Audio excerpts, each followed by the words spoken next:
Bem, hoje nós vamos receber a psicopedagoga Mariana Cândido e hoje nós vamos conversar com ela um pouquinho sobre os impactos que os pais, em especial, estão sofrendo por causa da pandemia. Hoje os pais estão com multitarefas, então como que fica esse emocional? Vamos conversar um pouquinho com ela. Olá, Mariana. Olá, Jimena. Muito obrigada pelo convite, por estar com vocês, podendo fazer esse bate-papo e podendo falar de um assunto tão delicado neste momento, que é essa questão da pandemia e os pais nesse período de pandemia, né? Sim, nós que agradecemos aí a doação do seu tempo e realmente tem sido muito relevante esse assunto, né? Porque nós vivemos num tempo em que os pais eles estão com multitarefas, né? Muitos estão acumulando funções dentro de casa e esse emocional dos pais, queira ou não, acaba refletindo nos filhos, né? E o primeiro tema que a gente pode considerar, Mariana, é justamente isso.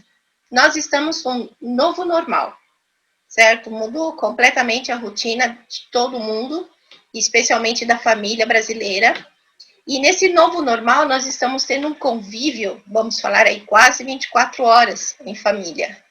E é normal que nesse convívio, ele no começo não seja tão difícil, mas agora que nós estamos já quase 6 meses, já começa a ficar com alguns problemas, alguns conflitos, não é mesmo? Sim, sim. É o grande desafio das famílias, né, nesse período. Primeiro que tem as emoções dos pais, aquilo que eles estão sentindo em relação a este momento, e não só a este momento, tudo que eles já viveram, tudo que eles já têm de história e bagagem, né, e questões emocionais, porque nós temos sempre questões emocionais a serem trabalhadas, e sempre isso tá em contato com no nosso dia a dia, né, e interferindo ou não nas nossas relações, dentro do nosso ambiente familiar, e mais a criança, que também já tem uma bagagem, também está sentindo tudo isso e externando isso no ambiente familiar. Né? Então, estamos todos, mais do que antes, externando aquilo que a gente está sentindo neste ambiente. E é um ambiente onde a gente não tem uma válvula de escape, né? Não tem o que fazer nesse momento. Para onde vamos? Porque não podemos ir a lugar nenhum. Né? Então, talvez a gente sente tanta necessidade de voltar a esse normal para que a gente possa encontrar esse equilíbrio emocional que a gente perdeu com esse período com esse momento de pandemia, né? Com essa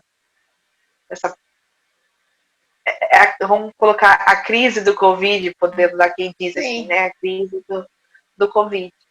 Então, realmente um desafio muito grande e é um momento de introspecção. Eu gosto de dizer que é um momento de introspecção, onde a gente precisa olhar para nós, para que a gente dê conta de olhar para o outro. Então, é um desafio, tem sido um desafio constante, principalmente olhar para si e depois poder olhar para o outro, né? E entender os limites de cada um. Porque às vezes a gente está nervoso por alguma questão que você às vezes não consegue dizer, porque às vezes a gente não controla as nossas emoções, deveríamos, né? Muitas vezes não controlamos aquilo que nós estamos. A emoção vem carregada de sentimentos e aí a gente acaba mostrando essas emoções, vou dizer assim, nem descontando, mas mostrando essas emoções para as pessoas com quais a gente mais convive e mais se sente seguro, né? Que é a nossa família. Então, onde a gente mostra o nosso medo, a nossa insegurança, a nossa alegria também, o que está te fazendo bem ou não. E é preciso muita sensibilidade de ambas as partes para entender o que cada um está sentindo. Com certeza. Eu lembro que numa de nossas conversas você falou uma coisa interessante.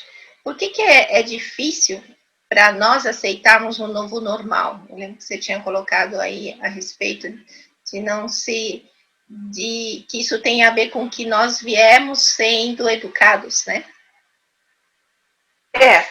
Porque assim, primeiro que nós temos uma dificuldade, e temos, e é uma questão biológica, uma questão cerebral, de conexões, de sair da nossa zona de conforto, né? Nosso cérebro está sempre puxando a gente, ele faz de tudo para gastar menos energia. Eu gosto de dizer que ele é um bichinho preguiçoso, né? Então ele faz de tudo para a gente gastar menos energia.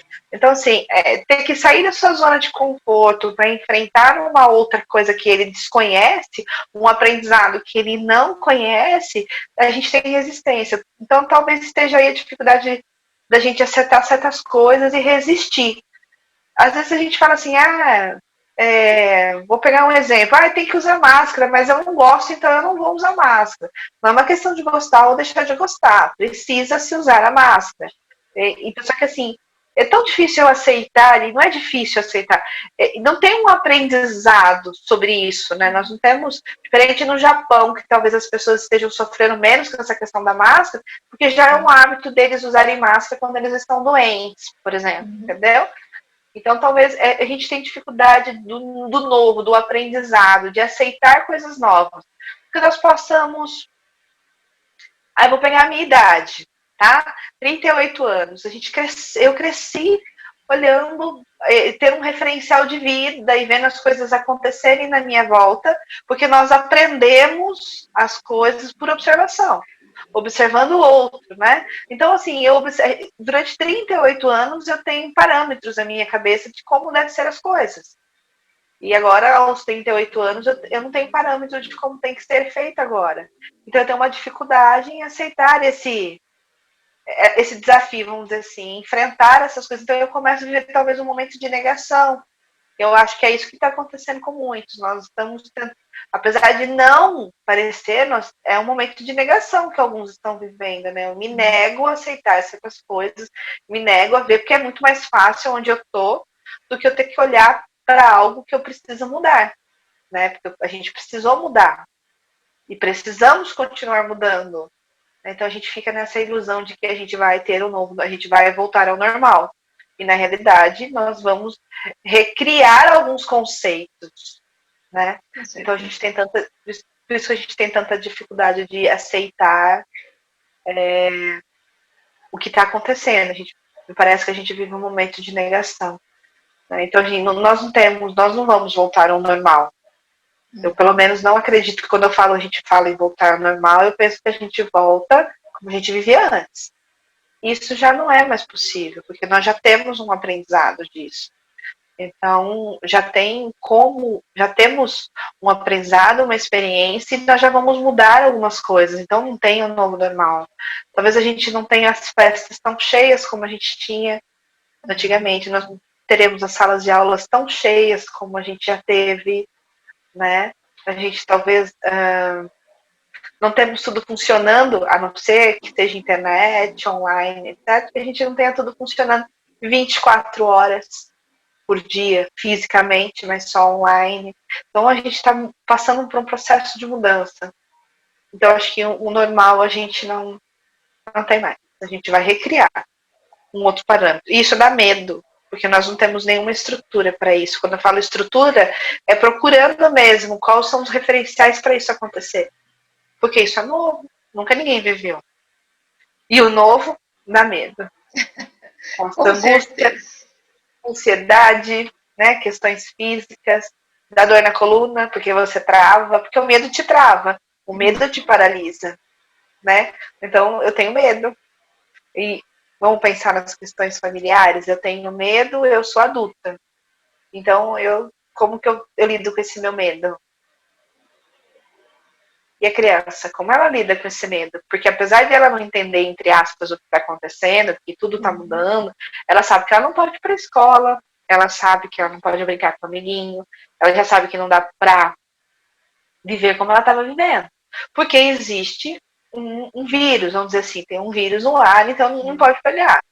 Mas ela também acredita que a vida dela vai voltar a ser como era antes, mas a vida dela não vai voltar a ser como era antes. A gente vai ter que ensinar os nossos pequenos a viver de uma forma que nem nós mesmos sabemos como é dessa forma. Você falou bem, o ser humano ele é condicionado a um hábito, né? E é difícil ele desapegar disso. E um dos hábitos que acabou mudando, não para todos, mas para uma grande parte dos trabalhadores, foi agora trabalhar no home office. E o home office, tanto é porque você normalmente fica mais condicionado ao seu mundo mais virtual, e também você fica mais condicionado em casa. Então, em casa já não existe muita divisão do que é casa do que é trabalho, dependendo de onde a pessoa trabalha. Então, eu estava condicionada, eu vou sair, eu vou tomar a condução e vou para o trabalho. E hoje não. Hoje a casa dele é o trabalho dele, é o lazer dele e é onde ele dorme. Então, talvez por isso também ele não está acostumado com isso. Então, isso se torna mais difícil essa aceitação, não é mesmo? Sim, sim. A gente tenta, eu acho que resistir a isso, porque assim, acho que trabalhar em home office exige várias coisas, né? Primeiro que autonomia, apesar da gente achar que a gente tem uma autonomia desenvolvida, né? Porque a gente acha que a autonomia é direito de ir e vir e etc. Tem outras coisas que implicam muito nessa questão da autonomia, né? Dessa habilidade que a gente desenvolve ao longo da nossa vida. Então, acho que tem muita questão de autoconhecimento, de autonomia, de saber seu limite, o limite do outro. Então, essa é uma habilidade que ainda a gente precisa aprender a desenvolver e não está tão claro para nós essa autonomia, né? Essa questão da moralidade, autonomia moral sobre as coisas e organização de espaço. Tem vários conceitos e várias habilidades que a gente deveria estar desenvolvendo e ser desenvolvido em nós, que a escola hoje vem com a BNCC aí com um trabalho para se trabalhar mais essas questões, né, ou essas habilidades que ainda precisam ser desenvolvidas com mais clareza, né, no processo educacional, precisa se desenvolver melhor isso. Então, o home office é um desafio.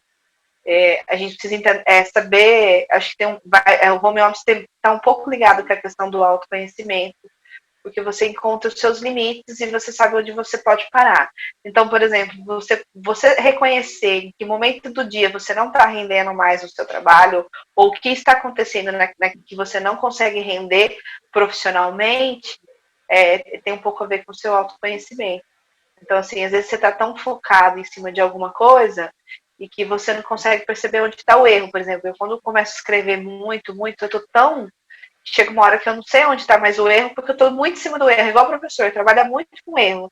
Né? Então chega um momento que ele já não consegue mais identificar onde está o erro, porque está muito em cima.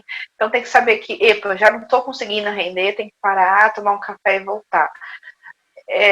A família precisa entender esse limite, né? Então, assim, agora ele está trabalhando em casa. Então, assim, eu vou fechar a porta e você está trabalhando, tem que trabalhar. E o outro que vai estar para lá, que o outro que está fora desse espaço tem que entender que tem que deixar o outro trabalhar. Então, assim, além de tudo isso que a gente tem que trabalhar, que a gente tem que lidar com a questão da pandemia dentro do ambiente familiar e virou trabalho, virou tudo, a gente precisa trabalhar uma coisa muito importante entre nós, que é limite. Né? Saber onde o meu limite começa, onde termina o limite do outro. E até mesmo fazer isso com a criança. Então, assim, a gente acha que porque nós somos adultos, nós somos. Né, mas a criança também tem o espaço dela, também tem o limite dela. O pai também tem o espaço dele, também tem o limite dele. Né, a mãe também tem o espaço dela, tem o limite dela.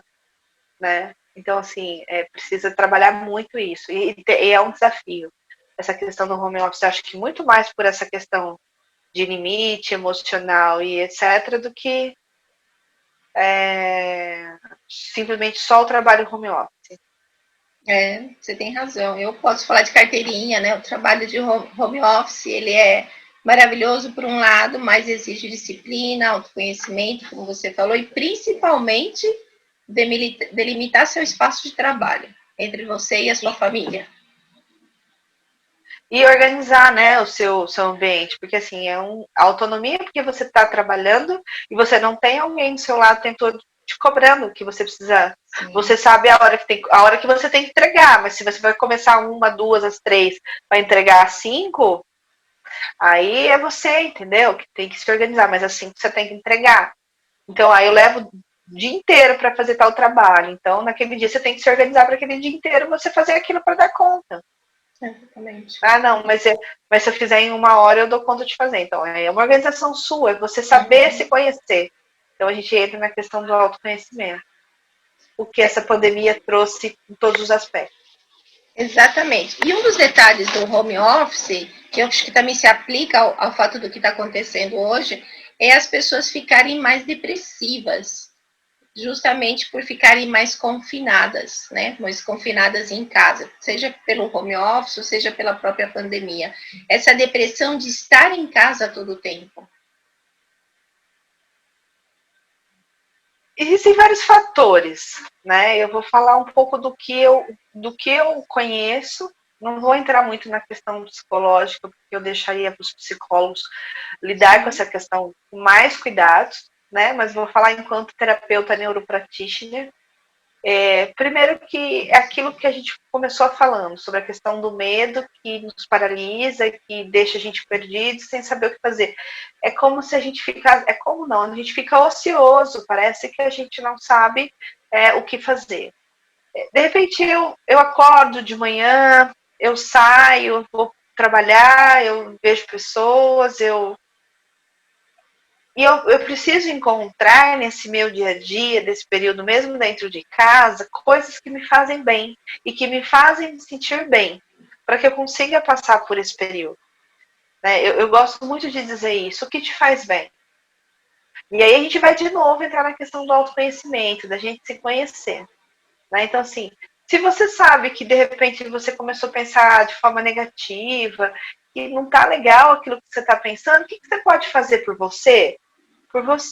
Para mudar esse seu jeito, nesse momento, esse seu pensamento. Sei lá, ouvir uma música, assistir um filme que me faça refletir, sei lá, de repente ir para a cozinha. Eu quando fico muito agitada, muito nervosa, sei lá, alguma coisa me irrita, eu começo a cuidar da casa, vou lavar louça, vou lavar roupa, eu já sei que aquilo está me irritando, então eu vou ocupar minha cabeça com outras coisas. Isso é um processo de. Então, mas é um processo de Não, autoconhecimento. nós somos parecidas aí, viu, Mariana? Porque eu também, É, quando a coisa trava aqui, eu falei, vou limpar a cozinha, eu vou arrumar armário, vou fazer outra coisa que não isso. seja ler. Isso, eu vou exercitar o meu cérebro de outra forma, coisas mais práticas, entendeu? Então, assim, eu vou fazer isso. Eu sempre dizia isso muito aos meus clientes. Se você tem vontade de ouvir uma música de infância, isso vai te fazer bem, vai te trazer uma energia boa, faça. Esse dia eu tava ouvindo Xuxa, eu cresci ouvindo a Xuxa. Eu já tava ouvindo Xuxa com a minha menina e tava me sentindo bem, porque me lembrou uma época tão boa da minha vida e não tem problema nenhum. Você tem 38 anos, tá ouvindo Xuxa. Desculpa, e daí? Isso me faz bem. Me lembra uma época boa da minha vida. Igual o Sandy Júnior, me lembra da minha adolescência. E daí? Né? E quando você lembra de coisas boas, te trazem boas emoções e você muda. Aí dentro do neuropractitioner, o que eu gosto muito é assim, o seu corpo fala por você, né? E os seus neurônios funcionam junto. Então, assim, de repente eu acordo de manhã, eu levantei, eu estiquei esse meu corpo e fui trabalhar. Então, como que tá a minha vida agora na pandemia? Eu levantei, eu estiquei esse meu corpo, eu sentei, tomei café e encostei no sofá assim eu fiquei, certo? Essa posição do meu corpo, quando eu fecho ele, é como se eu dissesse para ele o seguinte: tem alguma coisa que não tá legal comigo? E aí ele vai dizer: epa, eu preciso me proteger, eu preciso me defender de algo, porque é esse sinal que eu tô dando pro meu cérebro, eu preciso me proteger. E aí outros neurotransmissores começam a ser produzidos. Você nunca vai ver uma pessoa feliz, animada, alta astral, e enfim, assim. Você vai ver as pessoas com depressão, mais fechadas, Mas se você pegar essa pessoa com depressão, e principalmente as pessoas que começam a fazer atividades físicas e etc, tal, que você fala assim, nossa, parece que ela tá até exibida, né? Ela abre aquele corpo, levanta aquela cabeça, ela fala, olha que pessoa exibida, mas ela está tão bem, porque tem uma questão fisiológica funcionando. Quando eu alinho minha postura e levanto o meu corpo e tal, eu digo para o meu cérebro outras coisas. Olha, tem outras coisas acontecendo. E aí ele vai produzir neurotransmissores que vai nos ajudar a ficar bem. Olha só. É aquela relação entre o que eu penso atinge, o meu emocional atinge o meu físico. Exatamente. Então, assim, ó, vamos pensar. Vou deixar vocês fazerem um teste na casa de vocês, quando vocês assim lembrarem. Porque essa história ainda vai bater lá na cabeça de vocês e vocês vão dizer, ah, a Mari falou isso. Então, sei lá, aconteceu alguma coisa muito triste com você, e aí você começou o seu dia, há uns 3 meses atrás. Aí você, um dia você acordou, começou o seu dia, você estava bem, você estava feliz e tal. Por algum momento você passou pela sua cabeça essa história, mas logo você tirou. Você pode perceber que a hora que você passar essa história pelos seus pensamentos, a sua postura corporal muda imediatamente. Olha só. Porque ela faz assim. Sabe aquela coisa assim, você fala, nossa, eu estava tão bem, aí agora eu já não estou tão legal. E tem uma coisa muito legal. O nosso corpo tem memórias. Não parece, mas nós temos memórias, tá? Então, memórias positivas, negativas. E às vezes a gente não consegue fazer essas conexões, porque assim, né, é tudo muito rápido. É um gatilho que a gente puxou, ele conectou, desconectou e foi o suficiente. Então, sei lá, vamos pegar uma situação, vamos imaginar que uma mulher foi violentada, e no momento que ela está sendo violentada, o rapaz, ou sei lá, quem que seja, pegou nos braços dela com muita força. Aqui, ela pegou aqui nos braços dela com muita força. Acabou, passou, vamos pensar que ela fez terapia, está sem trauma, está tudo resolvido, né? Só que existe uma memória nesse corpo registrado que vai ativar esse cérebro a qualquer momento. Então pode ser que a hora que eu passar por ela e segurar ela aqui, ó, não com força, não preciso segurar ela com a mesma intensidade. Às vezes sim, às vezes precisa ser com a mesma intensidade, às vezes o simples fato de segurar ela assim, ela ativa uma situação que está guardada no cérebro dela, que nem mesmo às vezes ela sabe, porque aí vem condicionada com uma emoção. Olha como o nosso cérebro nos conduz e a gente não percebe. Ela vem condicionada de uma emoção que me dá raiva, nervoso, e sem eu perceber e sem saber tudo isso que está acontecendo comigo, eu desconto no outro uma coisa que não tem nada a ver. Por conta de um gatilho que foi. Mas você fala assim, Mari, como saber isso? Então, na verdade, não vai ter como a gente ficar o tempo todo mexendo com essas memórias. Mas aí a gente vai voltar de novo, como eu voltei a falar, a gente tem autoconhecimento. A gente sabe quando algo que não está muito alinhado com a gente vai acontecer. Como? A minha respiração acelera. Você pode perceber que quando você não está legal e você vai ficar nervosa, sua respiração acelera. Você parece que perde um pouco a noção do que é certo. Parece que o negócio sobe com tudo. E daqui a pouco parece que você fala, né? Então, assim, aí a gente entra na questão do autoconhecimento, de saber qual é o seu limite, de saber até onde você pode ir. É bem complexo, mas se você sabe disso, você consegue encontrar o caminho e entender que às vezes uma coisa não tem conexão com a outra. É preciso muita sensibilidade de poder olhar para o outro e entender o que está acontecendo. Mari, isso é fácil? É possível? É possível. Exige muito o quê? Entrega. Muito de que eu primeiro olho para o outro, então, aí a gente inverte um pouquinho. Porque eu já passei pelo meu processo de. Eu já sei aquilo que eu gosto, que me faz bem, que tá legal. Então eu não tenho tanta necessidade de que o outro me aceite, que o outro me beije, que o outro. Eu tô bem. Então eu tenho condições de olhar para o outro, olhar para a necessidade do outro, entender o que está acontecendo.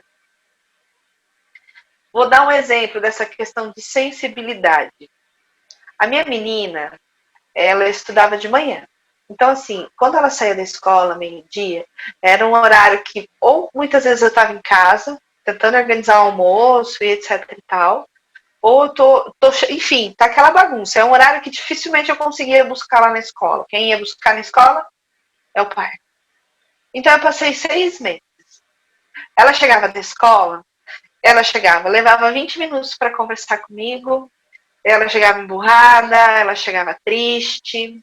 Aí o que você pensa? A escola não foi legal, tem alguma coisa que está errada. A professora, os amigos. E ela sempre fazia algo, contava algo negativo para chamar minha atenção. Porque quando é que o pai e a mãe dão atenção? De fato, né? Quando a coisa não tá legal. Então ela sempre trazia alguma coisa que não estava legal da escola. E eu falei, caramba, o que está acontecendo, Keilo? Não tô confortável. Eu preciso entender. Né? E o pedagogo começa a fuçar, né? Porque é uma coisa que não tá legal. É a escola, é o professor, é alguma coisa. E aí um dia ela chegou em casa, brava, muito brava. Eu não sei o que, eu, tudo bem. Imagina um toquinho de 5 anos querendo falar com você, mas o que eu fiz? O que está acontecendo? Mas me deu acho que uns 5 minutos, eu olhei para ela e falei, eu já sei o que está acontecendo com você. Ela só fez assim, você gostaria que eu fosse buscar você mais vezes na escola e não seu pai todos os dias? Ela fez assim, ó. Olha só. Ela não falar mais nada. Porque quem está mais nas escolas buscando os filhos? As mães. Então as mães dos amiguinhos dela estão indo sempre buscar ela. Cadê a mãe dela? Que é sempre o pai.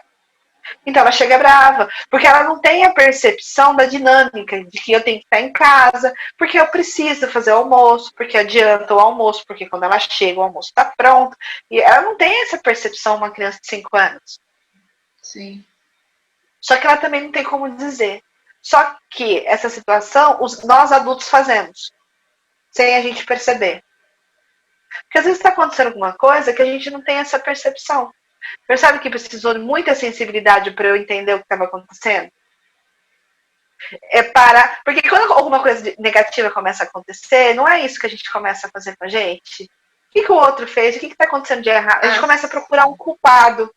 Sim, sempre. Né? Uhum. E aí, quando eu parei de procurar um culpado, eu falei, pera um pouquinho, eu preciso entender o que está acontecendo. E o que está acontecendo? Eu encontrei a resposta. Encontrei um caminho para resolver a situação. E a gente está sempre procurando culpado. Então, talvez é uma outra situação que deve estar sendo bem conflituosa entre as famílias nesse momento.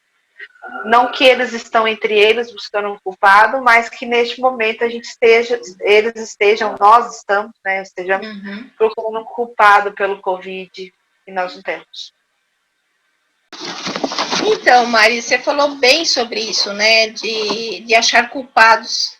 Isso a gente pode ver, muitas pessoas hoje, elas estão falando que a culpa é do Bolsonaro, que a culpa é da China, que é um golpe da China, que a China ela fabricou esse vírus. Então, realmente, as pessoas se veem mais ocupadas em achar um culpado. Sim. E acho que é onde causa mais frustração nesse momento, né? E tanta negação, porque não tem um culpado. Vamos pensar que de repente tenha sido, talvez seja isso, a China criou esse vírus. Vamos pensar, mas eu não acredito numa situação dessa, porque assim, seria muito desumano, né? Morrer muita gente, matar muita gente, é um mundo. Nós não estamos falando, se a China tivesse criado, quisesse dominar algumas nações, não sei, eu realmente não acredito nisso, não existe acho que não tem um culpado. Existe uma situação na qual a gente precisa aprender. Esta pandemia trouxe coisas muito positivas e a gente não pode deixar de olhar para as coisas positivas. Né? E isso que eu não falo de positivo não é negar o que é de negativo, porque elas existem e a gente precisa encarar elas também, enfrentá-las, né? Mas sim, olhar de forma positiva mesmo, de positivo para você, o que ficou de bom para você neste período. Não é para o outro agora, é para você. Porque quando você faz com você consegue fazer facilmente com o outro. Você não tem dificuldade para fazer isso com o outro. Exatamente. E o que mais a gente tem escutado falar é das pessoas que esse momento é um momento de introspecção. É o momento da gente, talvez ao invés de achar culpados, ver o que nós estamos aprendendo, porque nós sempre aprendemos que das piores situações ainda saem lições, né? Sim, todas, né? E fazem muito bem a gente olhar para isso, né? Acho que se a gente olhasse para essa situação de que eu posso, como eu posso melhorar, o que eu posso fazer para eu ser uma pessoa melhor, para me tornar melhor para mim, não para os outros, né? Acho que mudaria muitas coisas. Exatamente. E no meio disso tudo, desse furacão de problemas ou de consequências da pandemia, nós temos as crianças, né? E com o emocional dos pais aí num nível muito, muito forte de estresse, é difícil às vezes o pai filtrar para a criança essa situação. Como que ele deveria agir nesse caso para tentar filtrar ao máximo esse estresse para a criança? Primeiro, tentar manter o seu equilíbrio. Encontrar coisas que você pode fazer, que você gosta de fazer e que te faz bem. Então, de novo, se você gosta de ouvir uma música, se você hoje dá para sair para fazer caminhada, então se você gosta de fazer uma caminhada, se você gosta de consertar as coisas, se você gosta de construir coisas, pegar madeira, se você gosta de abrir secador, estou pensando se as mulheres gostam de cozinhar, ou se elas gostam também de abrir e arrumar, procurar coisas que você tenha prazer e é feito para você, um momento só seu, né? Então, assim, e encontrar momentos para isso e não deixar de fazer essas coisas, né? Para que você. E dessa forma você poder transmitir isso para os seus pequenos. Não tem jeito, nós somos o porto seguro das crianças. Nós somos o equilíbrio, nós somos a segurança, nós somos o respeito, nós somos o limite. E a única forma da gente passar tudo isso para os pequenos é fazendo tudo isso com a gente. Então a gente vai ter que encontrar uma forma de fazer isso. Nossa, Mari, você tá me encostando na parede dizendo, faça mais ou menos isso, não tem outro caminho. Não, não, é aquela coisa, vai adiantar você ficar reclamando? Não, você vai ter que passar por isso. Então, qual o melhor jeito de passar por isso, não é bem? Botando formas de ficar bem? Então, não adianta você ficar reclamando, você vai ter que encontrar uma forma de fazer. E a gente, quando é pai e mãe, é isso, não tem uma receita, não tem nada, e assim, entramos nessa, vamos colocar assim, né? Não é pra gente se crucificar, mas não tem como a gente pular fora do barco. A gente vai ter que arrumar uma forma de ensinar aos nossos pequenos de que estamos juntos. O que a gente pode dizer muito para as crianças é não negar. A gente não precisa dizer para eles que nós somos fortes o tempo inteiro.